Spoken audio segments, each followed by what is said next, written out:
But some early men did not stop with a life that depended upon hunting and fishing and gathering nuts and berries. They discovered that it was possible to plant seeds when and where one wanted to, so as to have a supply of food on which one could depend. This made an enormous difference, for then, instead of depending on the day's hunt and often going hungry or even starving to death, people could plan. Because we have grown up in a world where food can be moved for thousands of miles, packed in cans and crates and bags, and where harvests are sometimes so good that people in one place have much more food than they need, it's hard for us to think about what it is like not to be able to keep food, but to depend every day on what can be hunted or caught or picked. People who must do this try to remember where they found food last year.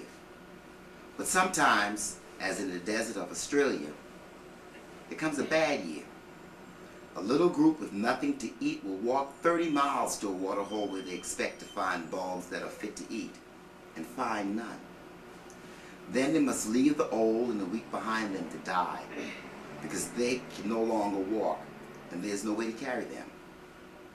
Meanwhile, the rest struggle on, getting weaker too, looking for another water hole or hoping to find an animal that has not died in the drought.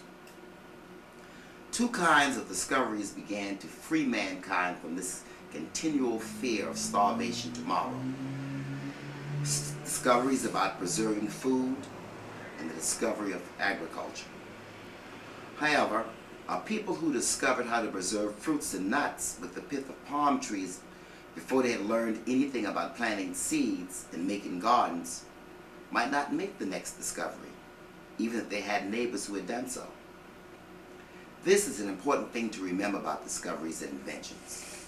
Sometimes, instead of helping people to advance, a discovery or an invention holds them back. In New Guinea, people learned how to cut down sago palms, chopping up the soft pith to make a kind of meal that keeps for weeks. In this way, they could stock up a supply of food for a feast. Whenever they needed more, there was always another tree to cut down. So they depended on sago and neglected their gardens. Other peoples learned to preserve their catch of fish, and a few hours of fishing once a month or even a few days of fishing once a year gave them major supply of food. This too could be so satisfactory a way of getting food that people was discouraged from the hard work of preparing the ground and cultivating food crops. Fruit trees, which are planted only once and then give fruit regularly for many years, provide another way of getting a sure supply of food that is much easier than planting regular yearly gardens.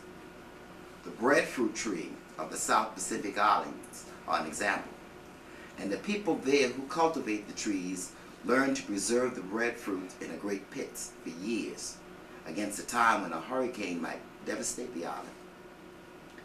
A different discovery about food came when men domesticated animals to use for eating, could then drive their future dinner around with them as flocks of sheep or herds of cattle, horses, or reindeer. When they learned also to use the hides of the cattle or the wool of the sheep, people established a kind of moving supply and could wander wherever the animals could find food for grazing, while they themselves lived on the meat or milk and used the hides or wool to clothe and house themselves. Other peoples learned to domesticate animals which could stay around the house: dogs, pigs, and chickens, and in the New World, turkeys, llamas, and guinea pigs. By combining the keeping of these animals with gardening, people had a reliable source of meat for special occasions and did not have to depend on hunting and fishing. These various inventions were also combined by some people into true agriculture. When domesticated animals were harnessed to plows, men could begin to plant great fields of grain. And when they had learned complicated ways of controlling water, by using the rising of rivers or by distributing water in irrigation ditches, men could widely extend the good land, and the rice or wheat or barley which they grew could be stored from one year to the next. Every known people recognizes that there's a relationship between eating food and feeling strong, between not eating food and feeling hungry and weak.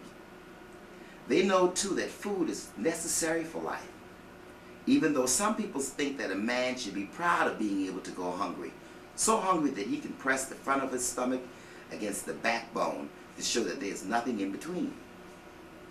Many people felt that although food was necessary for everyday life, when one was going to do something very important, run a race, go on a difficult hunting trip, perform a religious ceremony, it was necessary to go without food, to fast. And feasts were a way of celebrating a successful hunt, a victory, a birth or a marriage, or the end of mourning. Peoples everywhere have set times for eating, though they may eat only one meal a day and snacks in between, or may never eat breakfast. If work has to be done, if men were to go hunting or into the forest for wood to build a house or a canoe, if women were to work in their gardens, it was convenient for people to be hungry at particular times. For if everyone expected to eat at a particular time of day, women could get the food ready, men could come home, and children could come in from play. On dark, cloudy days, when it was impossible to see where the sun was in the sky or where the shadows lay, there was no way of telling what time it was except by how hungry one was. But once men had learned to eat regularly, their stomachs became a kind of a clock to help them measure time inside, while they were learning to watch the sun and the moon and to listen to the cries of the birds in the night to measure time outside. However, knowing that if one does not eat, one gets hungry, and if one does not eat for a long time, one will die of starvation, does not mean that people understood what food does for the body. They could see that birds ate and animals ate, that some young animals had to be fed milk, and that human babies needed their mother's milk from the time they were born. They could also realize that it is necessary to drink water, that without water, one's throat gets dry and one becomes thirsty. People who had been lost on a desert or in a canoe at sea sometimes returned to tell terrible stories of the way it felt to have no water to drink. Just as in many different ways, blood and bones inside the body stood for life and strength, so too, food and water stood for strength and life outside the body. Many ways were thought of to use the life-giving quality of water. It was brought from a special sacred spring or was blessed in a religious ceremony and made holy so that it would bless those who drank it or bathed in it or whose heads and hands it was poured over. People learned not to eat poisonous things and to keep waste products and dead things away from drinking water so that it would be safe for people to drink. Though they did not understand what it was about body waste and dead things that made water impure, they knew it was so. Sometimes this meant that they moved their camps a little distance every day. Sometimes it meant that water had to be carried from far away because people buried their dead close to the houses inside a village. Later, when men came to live in cities and forgot many of the things they had known in the forest, they stopped being careful about water.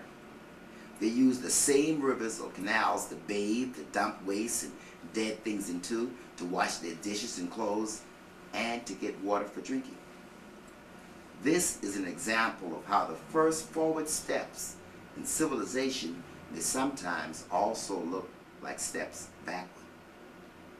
When men stopped living in little groups out in the forests or in the fields and plains and gathered together in great cities, life was less carefully protected until very recently women began to learn something about germs and how disease is carried.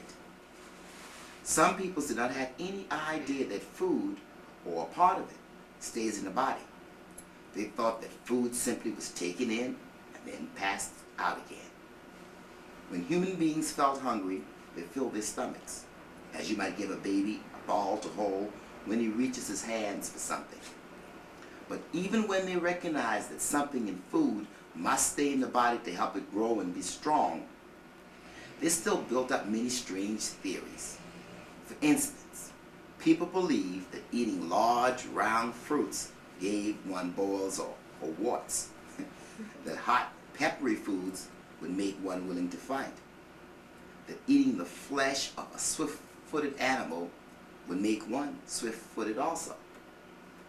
Because people do not know what it is about the food or in the food that does make an animal or human being grow, they worked out theories.